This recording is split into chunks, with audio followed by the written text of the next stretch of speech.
Salut à toi, fidèle auditrice ou fidèle auditeur de Fille Expat. Comme tu as pu le voir dans un précédent bonus, j'ai décidé de transformer mes lives Instagram en fichier audio podcast. Du coup, ce ne sera pas un épisode comme d'habitude.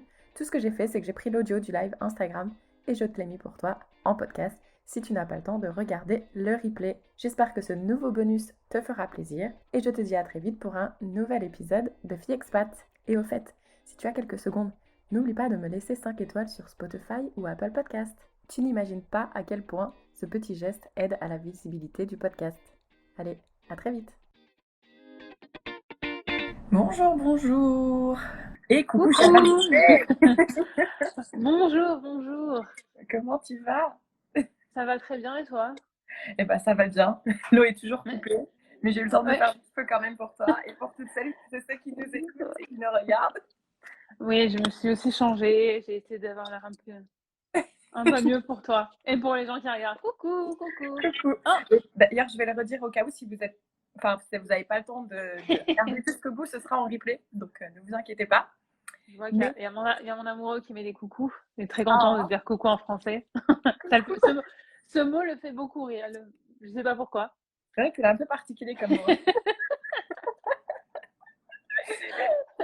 Eh ben écoute, avant que je te laisse la parole, je vais juste demander à toutes celles et ceux qui sont en train de regarder, pour celles qui ne me connaissent pas, je suis Kelly, je suis la créatrice et animatrice du podcast Fille Expat, qui donne la parole aux femmes expatriées, immigrées, aux quatre coins du monde. Et aujourd'hui, donc j'ai invité Astrid qui va se présenter. Mais avant tout ça, j'aimerais vous donner la possibilité de peut-être mettre un petit drapeau du pays d'où vous nous regardez en ce moment. Ça pourrait être intéressant pour qu'on sache Ah d'où oui. vous nous regardez en fait. Donc voilà. Donc maintenant, Très bonne idée. donc moi je suis à Montréal d'ailleurs. Pour information, je n'ai Ouais. pas mis le drapeau, mais je me trouve à Montréal. Et Astrid, je te laisse donc la parole pour que tu puisses te présenter. Eh ben, bonjour à tous et merci Kelly pour l'invitation. Moi, je suis au Canada, je suis à Toronto. Je vis ici depuis 2014. Alors, j'ai passé un an en PVT. Rapide présentation pour que les gens puissent connaître au niveau des visas. J'ai fait une année de PVT 2014-2015. Je suis rentrée en France pendant 18 mois. Je suis revenue avec un deuxième PVT parce qu'à l'époque, les personnes qui avaient fait seulement un an, on avait le droit de postuler pour un deuxième de 2 ans, ce qui était vraiment génial puisque ça donnait assez de temps pour avoir la résidence permanente, pour avoir l'expérience. Ensuite, j'ai enchaîné sur une résidence permanente et maintenant, je suis en attente de citoyenneté. Oui, bientôt la citoyenneté. Le grade. presque, voilà, presque la fin du parcours d'immigration, donc presque canadienne. Et donc, je suis à Toronto.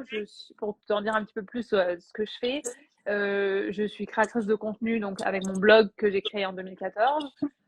Sur mes réseaux, parce qu'à l'époque, en 2014, il n'y avait que le blog. Mais ensuite, on a ajouté Instagram. Ensuite, on a ajouté maintenant YouTube.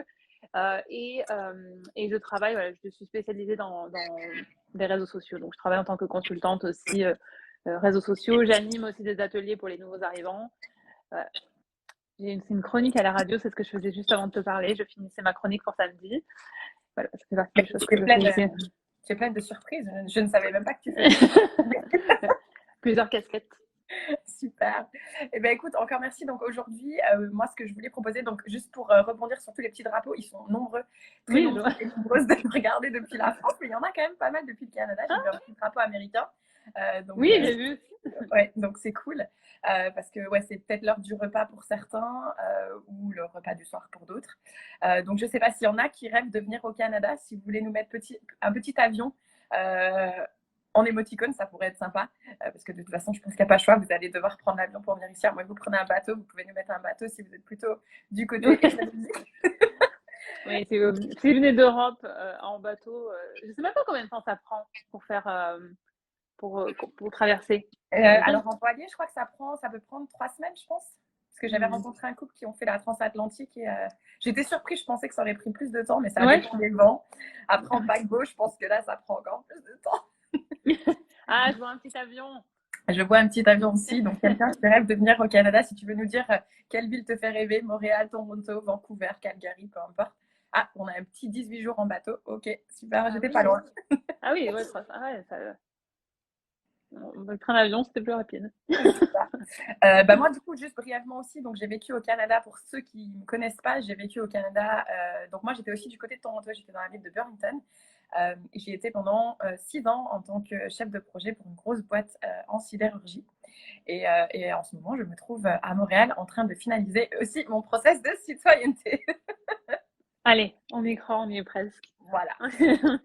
Et Ah aujourd'hui, oui, mais ouais. regarde, Mathias, il arrive le 4 novembre. Ah oui, c'est bientôt. En plus, Mathias, c'est à Montréal, donc j'y serai.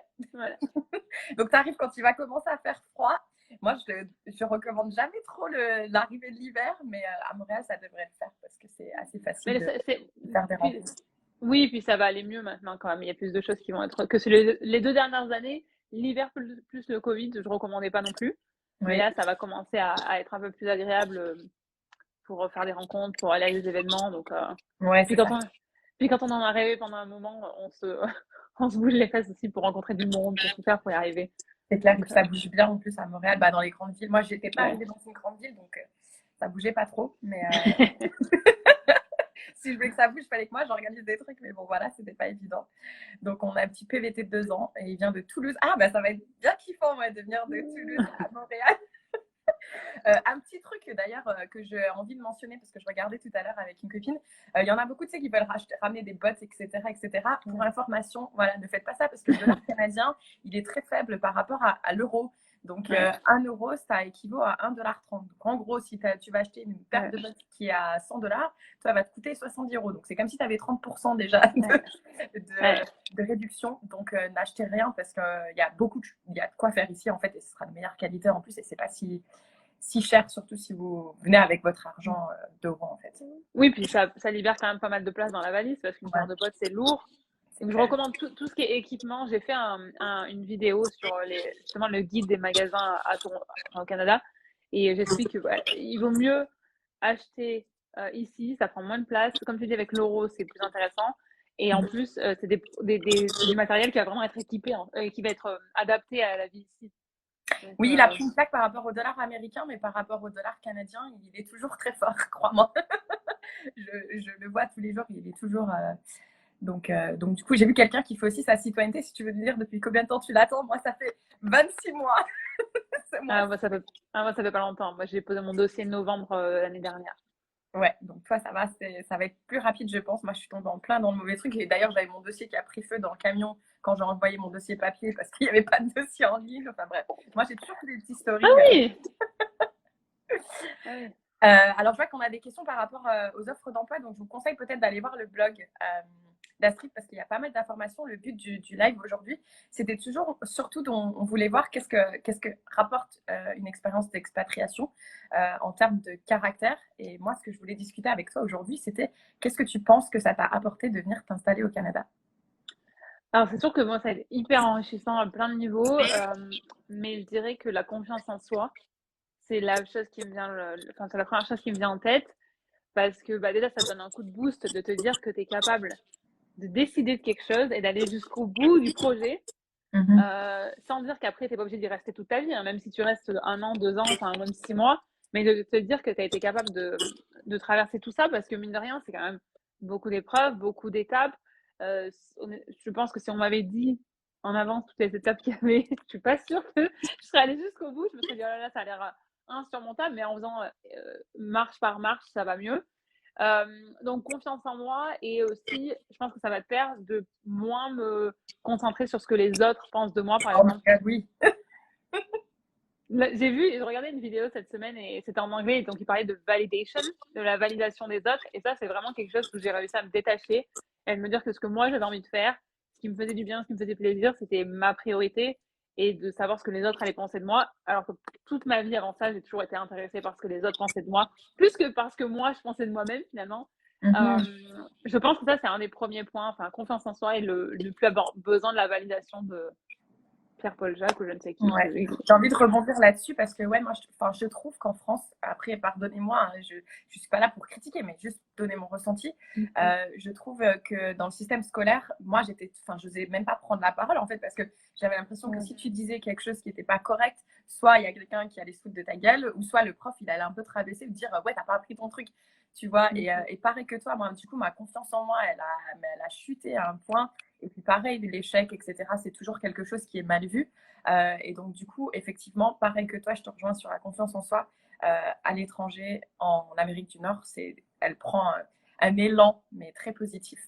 Mais c'est vrai qu'aussi à l'école, alors j'ai pas suivi de cursus scolaire ici, mais pour en discuter avec d'autres personnes, c'est qu'il y a quand même beaucoup un accent qui est mis sur la prise de parole devant la classe, tout ça, que nous en fait, enfin moi en tout cas je l'ai pas eu, et donc j'étais beaucoup moins à l'aise de m'exprimer devant les gens.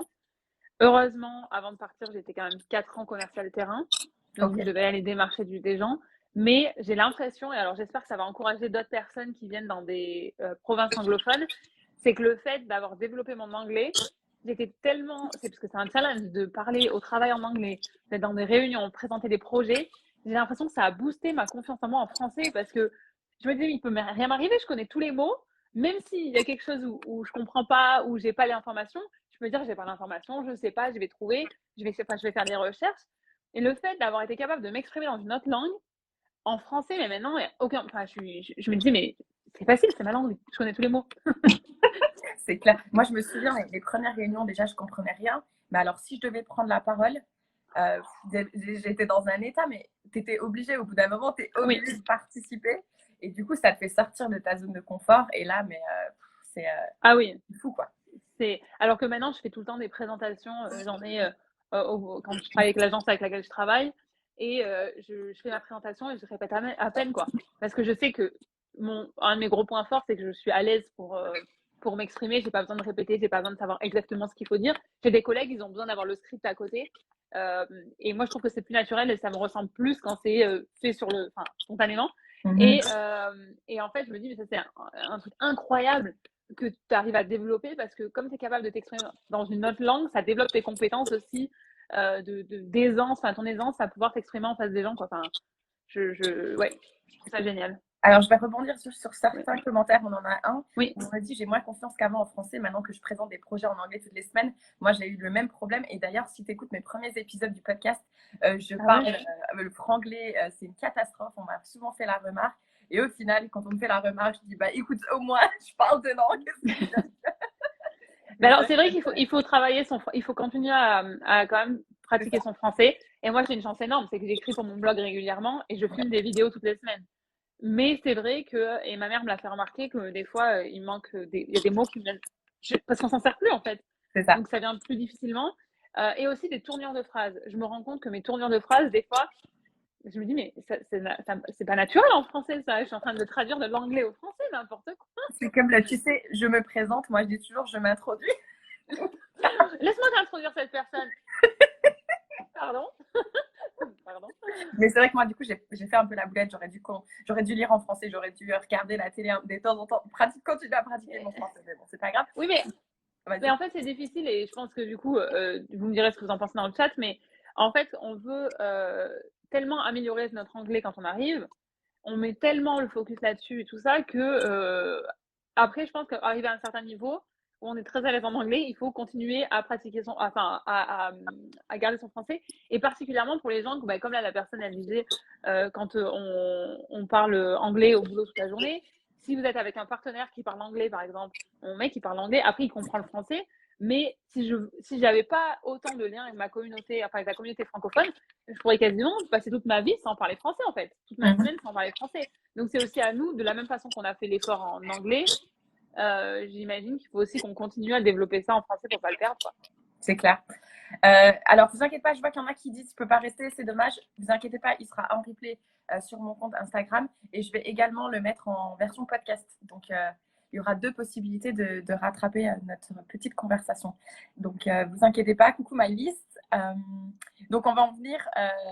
Ah oui, j'aime bien ce commentaire, j'avais déjà vu. On dit plus bilingual, on dit bilingual. Allez, salut. Non, mais c'est tout à fait ça. Merci, c'est trop drôle. Ok, donc confiance en soi. Et qu'est-ce que tu dirais comme deuxième trait de caractère tu as développé? Je dirais, alors, la détermination, dans le sens où j'en ai pris conscience. D'ailleurs, c'est mon tatouage ici, c'est ça qui veut dire, hein, celui-ci. Bon, désolé, les gens qui auront que l'audio ne le verront pas, mais on le voit dans mes stories et sur mes photos de temps en temps, vous pouvez bien voir.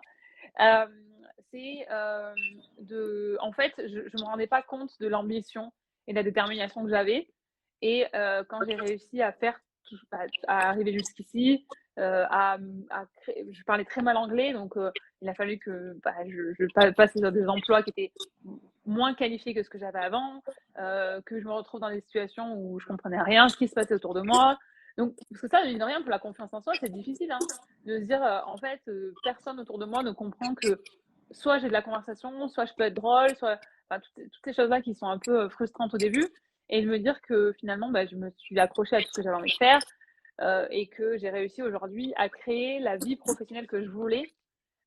J'avais pas une idée arrêtée, j'avais seulement une impression, une vision. Je savais que je voulais pouvoir bosser de partout, que je voulais avoir quelque chose qui avait du sens, quelque chose qui m'épanouisse. Et là, avec mes différentes casquettes, en fait, j'arrive à avoir toutes ces choses-là parce que je suis hyper épanouie dans tout ce que je fais. Donc, je pense que c'est ma détermination, en fait, réaliser et savoir m'en servir, en fait. Je sais pas si ça a du sens. Vous pouvez Oui, me dire ça, si ça a... en fait, je sais pas ce que tu veux dire parce que je pense que te fixer des objectifs qui sont autres d'obtenir un baccalauréat, d'obtenir une licence, enfin, tu vois, là, ça va être plus des objectifs de vie, mais d'être assez déterminé pour mettre ce qui est indispensable pour pouvoir, j'allais dire achieve those goals, mais non, pour pouvoir atteindre Atteindre nos objectifs. Donc, et d'ailleurs, s'il y en a qui veulent nous dire dans le chat, est-ce qu'il y a par exemple un trait de caractère que vous aimeriez développer ou quelque chose où vous sentez moins à l'aise? Peut-être on peut essayer de rebondir là-dessus aussi. Mais en tout cas, ouais, c'est un super trait de caractère déjà. Confiance en soi, détermination, ça peut t'emmener loin. Quel est le troisième trait de caractère que tu dirais que tu as développé? En fait, j'en ai développé. En fait, je pense vraiment que j'ai réussi à me découvrir. Et alors, aussi, c'est parce que peut-être que je suis un petit peu plus vieille aussi maintenant, hein, parce que je suis arrivée en 2000, beaucoup plus zen. Maëlys, elle Ouais, dit, ouais, la résilience. beaucoup plus zen, mais mon Dieu, je suis beaucoup plus zen. En fait, j'ai lâché prise aussi sur plein de choses. Tu sais, toutes les choses où je me dis, c'est pas dans mon contrôle, en fait, je vais pas m'en rendre malade. Je peux pas, moi, je vais me concentrer sur ce que moi, je peux faire. Ça, je pense que c'est le yoga qui m'a aussi aidé, hein, on va pas se mentir. C'est pas que le fait d'avoir déménagé dans un autre pays. Mais en fait, c'est de prendre conscience aussi de tes forces et de tes points d'amélioration et de te dire, tu sais, on prend souvent l'exemple à dire, mais moi moi je suis un carré, on essaie de me faire un en rond ou tout comme ça. Bah en fait, c'est ça, de dire que oui, j'ai des points forts et j'ai des points d'amélioration et me servir de ça. Et moi, je le dis souvent dans les formations que je donne aussi, c'est que en fait, de connaître mes points moins forts, je vais pas dire points faibles, c'est des points d'amélioration ou des points où je suis moins brillante, on va dire. Ça m'a aussi aidé à me dire, bah ça c'est pour moi, ça c'est pas pour moi, ou ça c'est pas pour moi peut-être maintenant, mais peut-être que je vais le développer plus tard. Et d'être honnête en fait avec soi-même, d'être honnête parce que on est tout seul. On est seul. Aujourd'hui, je suis toute seule. J'ai mes amis, j'ai mon mec, j'ai un réseau. Mais quand tu arrives ici, c'est que pour toi, en fait. Mm-hmm. Donc, tout ce que tu dois faire, c'est par rapport à toi. Encore une fois, je suis pas sûre que ça réponde à ta question. Si, si, ça. Si, ça répond à ma question. Mais est-ce que tu dirais, j'ai envie de rebondir aussi là-dessus, est-ce que tu dirais que les Canadiens, ils sont peut-être un peu plus pardonnables que nos chers compatriotes français quand tu es justement dans cette démarche d'amélioration et de remise en question? Oui, je pense. Et alors, il y a un bon exemple pour ça, et ça c'est particulièrement intéressant pour les gens qui ne sont pas encore ici, c'est que l'exemple, je pense que c'est l'exemple parfait, c'est que en France, si tu lances un business, par exemple, et que tu ouvres un magasin, ça fonctionne pas, tu vas avoir des dettes pendant des années, personne ne va te faire confiance à nouveau pour avoir un nouveau prêt, pour ouvrir un nouveau business. Ici, tu fermes un business. Alors, qu'est-ce que tu as appris de ce truc? Ça a fermé, mais qu'est-ce que tu as appris? Qu'est-ce que tu vas pouvoir appliquer au prochain business que tu vas ouvrir? Et on va te soutenir, on va t'aider à lancer un second. Alors évidemment, je pense qu'ils vont pas faire ça pendant 10 business. À un moment donné, voilà. Mais juste cette mentalité de se dire que c'est pas parce qu'il y a quelque chose qui fonctionne pas que c'est un échec. T'as appris quelque chose, ça n'a pas fonctionné parce que peut-être que ton plan n'était pas établi, peut-être que ta cible n'était pas bonne, peut-être que tu as le Covid au milieu qui n'a pas fonctionné, qui n'a pas aidé. Tout ça, je trouve qu'ils sont beaucoup plus dans ok, bah qu'est-ce que tu as appris de cette expérience-là? Ok, bon, allez, passe au suivant et continue d'avancer. Alors que j'ai l'impression voilà, que la culture dans laquelle on a grandi, c'est plus tu as fait une erreur, c'est voilà, c'est stop, ben, tu n'auras pas une deuxième chance. Quoi. Non, c'est clair. D'ailleurs, comme vous êtes nombreux à nous écouter de la France, c'est peut-être aussi quelque chose à savoir. C'est, enfin, moi, par exemple, pour te donner mon expérience aussi, c'est que des fois, tu sais, tu as une idée de projet ou quelque chose que tu as envie de tester. En France, mon entourage va tout de suite me mais pourquoi et puis ça, et puis il te pose des questions qui, je sais, elles sont pas malveillantes. C'est des questions qui, c'est juste parce que bah, ça les inquiète, mais au final, ils te rejettent plus de peur à toi par rapport à tes projets, etc. Et c'est dommage, en fait, parce que quand moi, je parle de mes projets en Amérique du Nord, que ce soit aux Canadiens ou à mes amis américains, les questions et de ce dont on parle, c'est complètement différent en fait. Et j'aimerais bien essayer aussi des fois de faire passer ça à travers mon podcast. C'est qu'il faut essayer un peu de changer la tournure des choses. Si quelqu'un vous parle d'un projet, déjà félicitez-le pour oser quelque chose de nouveau. Et puis avant de poser des questions, c'est essayer de même demander ben, en quoi je peux t'aider peut-être. Ça peut être aussi C'est la première question. Mais ouais. tu vois, je vois un commentaire qui est très vrai et qui résume bien ça, c'est que le droit à l'erreur au Canada, au boulot au Canada, c'est une réalité bien Ouais. plus qu'en France. En fait, c'est ça, c'est que même au travail, si vous avez fait quelque chose, vous êtes trompé sur quelque chose, on va dire bah, comment on peut rattraper ça maintenant, comment on peut changer les choses, qu'est-ce qu'on a appris de cette situation-là. Et je me rappelle un de mes directeurs, quand on lui présentait un projet, alors on lui présentait le projet marketing, et il nous disait ok, bon, bah, on va y mettre un budget peut-être de $500 dessus pour voir comment ça fonctionne. Et dans 2 mois, 3 mois, on fait un récap. Donc, qu'est-ce qu'on a appris? Est-ce que c'est efficace? Est-ce qu'on devrait y mettre plus? Ça vaut le coup qu'on y mette plus d'argent? Et son raisonnement, c'était on peut passer des semaines à en parler, des mois à en parler. Mais ça va pas nous aider plus que ça. Il vaut mieux qu'on y mette $500, qu'on fasse une mini-étude et qu'on ait des vrais retours plutôt que des hypothèses. Et je trouve que ça reflète bien cette idée-là. Clairement, parce que bah, moi, du coup, je travaillais pour la même entreprise en France, aux États-Unis et au Canada. Et je me souviens, des fois, mon chef me demandait de faire des choses et je disais, mais j'ai jamais fait ça, enfin, je sais pas en fait. Et moi, tout de suite, un peu en panique, il me dit, bah, c'est pas grave, tu testes ce que tu penses être correct. Ouais. Et si ça marche pas, bah, tant pis, la prochaine fois, tu testeras autre chose. Mais au moins, comme tu l'as dit, tu apprends de tes erreurs, tu as des vraies data, en fait, des vraies données, etc. Donc, Ouais. alors, faut pas idéaliser non plus, car ce n'est pas le cas partout au Canada. C'est pas le cas partout, mais c'est le cas dans beaucoup d'endroits quand même. C'est plus généralisé. Ouais, je trouve quand même que pour avoir travaillé plusieurs années en France et plusieurs années ici, et c'est une des raisons, moi, principales, avant même d'être en couple avec un Canadien, pour lesquelles je ne me voyais pas revivre en France. J'adore mon pays, je suis super fière d'être française, j'ai aucun souci avec ça. Enfin, j'ai pas fui la France parce que je l'aimais pas, mais le côté professionnel et je trouve que la tranquillité et que j'ai au travail, en tout cas en milieu professionnel, et j'ai travaillé. Maintenant, ma situation professionnelle elle est différente, mais j'ai quand même un contrat avec une agence où je travaille avec eux, bah, comme si j'étais ça, voilà, en étant salarié. Et quand j'étais dans des bureaux, je trouvais qu'il y avait beaucoup plus d'équilibre et de respect que ce que j'ai pu avoir en France. Donc après, c'est sûr qu'il faut pas généraliser, mais déjà dans nos expériences respectives, c'est le cas.